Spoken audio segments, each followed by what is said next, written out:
ఎక్కడ కూర్చోమంటే అక్కడ కూర్చుందాం. సాయి కృష్ణ మిస్సింగ్ కేసు దర్యాప్తులో అత్యంత దిగ్భ్రాంతికరమైన విషయాలు వెలుగులోకి వస్తున్నాయి. ఈ కేసులో అత్యంత కీలకంగా మారిన కృష్ణలంక పోలీస్ స్టేషన్ కు చెందిన సీసీటీవీ ఫుటేజ్ మాయమవడం ఇప్పుడు తీవ్ర సంచలనంగా మారింది. ఈ ఫుటేజ్ ని ఎవరో కావాలనే మాయం చేసినట్లుగా ప్రత్యేక విచారణ బృందం గుర్తించింది.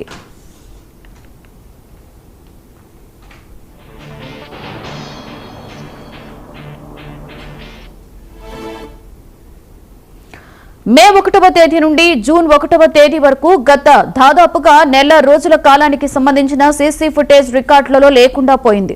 ఈ సుదీర్ఘ కాలంలో కేవలం 2 రోజులకు సంబంధించిన ఫుటేజ్ మాత్రమే లభ్యమవడం పలు అనుమానాలకు తావిస్తోంది. ప్రస్తుతం మిస్ అయిన ఈ సీసీ ఫుటేజ్ ను రికవరీ చేసేందుకు బ్యాకప్ తీసేందుకు ఫోరెన్సిక్ టీం రంగంలోకి దిగి తీవ్రంగా శ్రమిస్తుంది.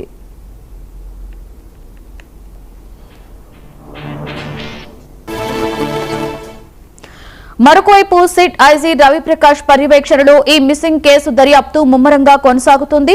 విచారణలో భాగంగా ఇప్పటికే సిట్ అధికారులు సాయి కృష్ణ కుటుంబ సభ్యుల స్టేట్మెంట్స్ ను రికార్డు చేశారు. అలాగే టాస్క్ ఫోర్స్ ఏడీసీపీ లతా కుమారితో పాటుగా పలువురు పోలీస్ అధికారులను కూడా సిట్ విచారించింది. గతంలో ఓ కేసు విషయమై సాయి కృష్ణను తాము విచారించామని, ఆ తర్వాత అతడిని తదుపరి చర్యల కోసం కృష్ణలంక పోలీసులకు అప్పగించామని ఏడీసీపీ లతా కుమారి స్టేట్మెంట్ ఇచ్చారు. ఈ కేసులో కృష్ణలంక పోలీస్ స్టేషన్ నే కేంద్ర బిందువుగా మారడంతో ఫోరెన్సిక్ బృందాలు అక్కడ క్షుణ్ణంగా తనిఖీలు చేపట్టి కీలక ఆధారాలను సేకరిస్తున్నాయి. లతా కుమారి ఇచ్చిన స్టేట్మెంట్ అలాగే సీసీ ఫుటేజ్ మాయమైన ఉదంతం నేపథ్యంలో నేడు కృష్ణలంక సీఐ నాగరాజును సిట్ అధికారులు విచారించనున్నారు. సీఐ విచారణతో ఈ మిస్సింగ్ మిస్టరీలో మరిన్ని నిజాలు బయటకొచ్చే అవకాశం ఉంది.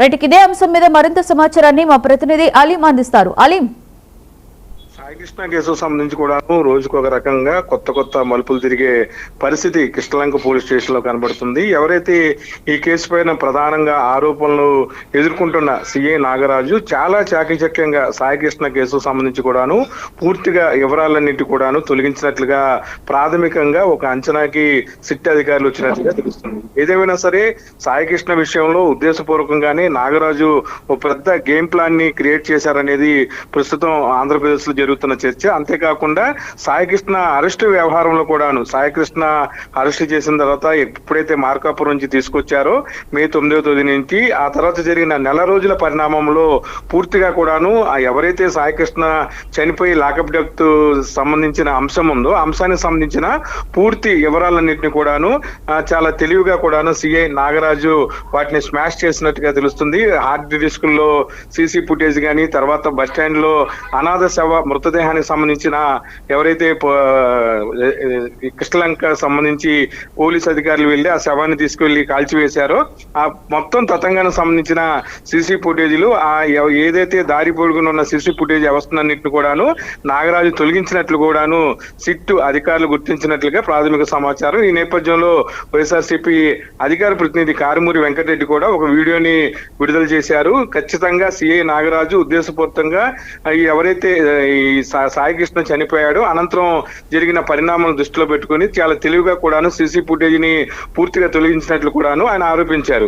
ఇప్పటికే సాయి కృష్ణకు సంబంధించిన కేసులో ఆరోపణలు ఎదుర్కొంటున్న నాగరాజు ప్రత్యేకంగా కూడా ఒక దళాన్ని తయారు చేసి తనకు అనుకూలంగా వారిని మార్చుకుని తన ఇంటి వద్ద వారితో ఆందోళన కార్యక్రమాలు నిర్వహించడమే కాకుండా ఈ అంశాన్ని రాష్ట్ర వ్యాప్తంగా కూడాను తన అభిమానుల చేత చేయించుకోవడం కూడాను ప్రస్తుతం పోలీసు వర్గాల్లో చర్చకు దారితీసింది.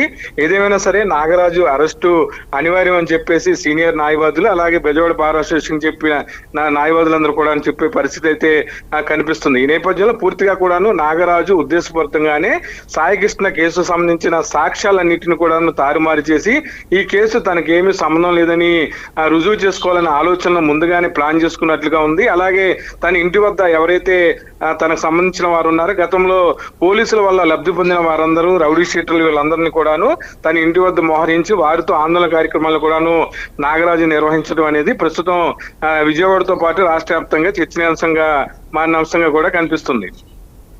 Right, thank you Ali.